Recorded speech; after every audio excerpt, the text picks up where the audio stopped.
1 Minute Trading Mastery, Part 3 of the 600 Candle Types, 3 Candles. So guys, what is the 3 candles and how to use it? A 3 candles pattern forms as a morning star or evening star and is a moderately strong reversal signal. We expect the morning star to form at the bottom and the evening star at the top. When we encounter these candlestick patterns, as always, we should look for a second confirmation. Is the price at a significant key point, at a support or resistance level? Or has it taken significant liquidity if this confirmation is present?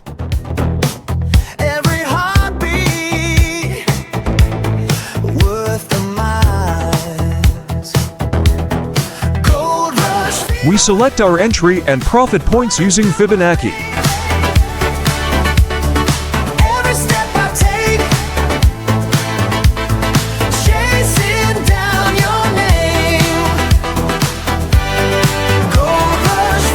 Good luck, guys!